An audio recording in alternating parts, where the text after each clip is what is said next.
Monsoon session ਚੱਲਣ ਤੋਂ ਬਾਅਦ ਸੰਸਦ ਦੇ ਵਿੱਚ ਵਿਰੋਧੀਆਂ ਦੁਆਰਾ ਲਗਾਤਾਰ ਖੇਤੀ ਕਾਨੂੰਨਾਂ ਨੂੰ ਲੈ ਕੇ ਕੇਂਦਰ ਸਰਕਾਰ ਖਿਲਾਫ ਰੋਸ ਪ੍ਰਦਰਸ਼ਨ ਕੀਤਾ ਜਾ ਰਿਹਾ ਹੈ। ਅੱਜ ਹੰਗਾਮਾ ਸੰਸਦ ਦੇ ਵਿੱਚ ਇੰਨਾ ਵੱਧ ਗਿਆ ਕਿ ਵਿਰੋਧੀ ਧਿਰ ਦੇ ਨੇਤਾ ਟੇਬਲਾਂ ਦੇ ਉੱਪਰ ਚੜ ਗਏ। ਇਸ ਬਾਰੇ ਬੋਲਦੇ ਹੋਏ ਦੇਸ਼ ਦੇ ਨੇਤਾਵਾਂ ਨੇ ਕੀ ਕਿਹਾ ਤੁਹਾਨੂੰ ਸੁਣਾਉਣੇ ਆ। 21 दिन हो गए, 3 हफ्ते के बाद जो हम पहले दिन लेके आए थे कार्य स्थगन प्रस्ताव, वो नेता सदन के पास 3 हफ्ते में पहुंचा, कुछ फीट दूर बैठे हैं। तो जो कई किलोमीटर दूर ये किसान बैठे हैं, उनकी आवाज इनके कान तक कब पहुंचेगी आप अंदाजा लगा सकते हैं। आज भी जो किसान पे चर्चा सरकार के लेके आई, अगर सही नीयत से लेके आती, इन कानूनों के वापसी की नीयत से लेके आती, हम चर्चा करते। मगर आज ये जो सरकार की नीयत थी वो कहीं विभाजन करने का था। नियत से ये किसान को के आड़ में विपक्ष में विभाजन हो, कोई पेगासिस पे आ जाए, कोई किसान पे आ जाए, डिवाइड एंड रूल।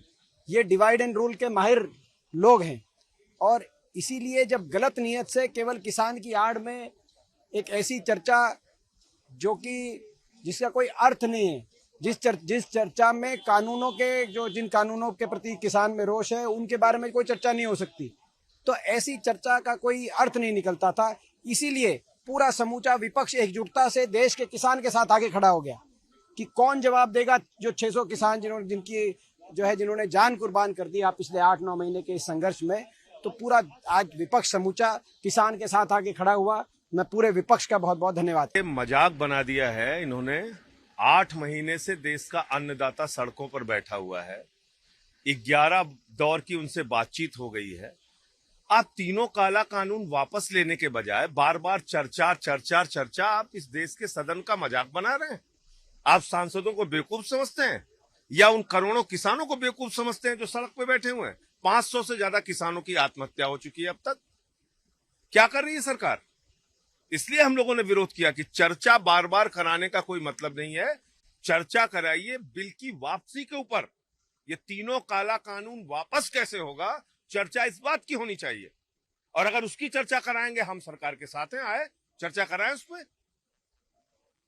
आप उपदेश सुना रहे हैं यहाँ पे। 8 महीने से किसान जो है सड़क पर बैठा है। गर्मी उसने देख ली, ठंड उसने देख ली, बरसात उसने देख ली। 500 किसानों की आत्महत्या हो चुकी है अब तक। नारेबाजी या प्रदर्शन उसको समझने, उस पर टिप्पणी करने से पहले आवश्यक है कि ऐसी परिस्थितियां क्यों पैदा हो रही है।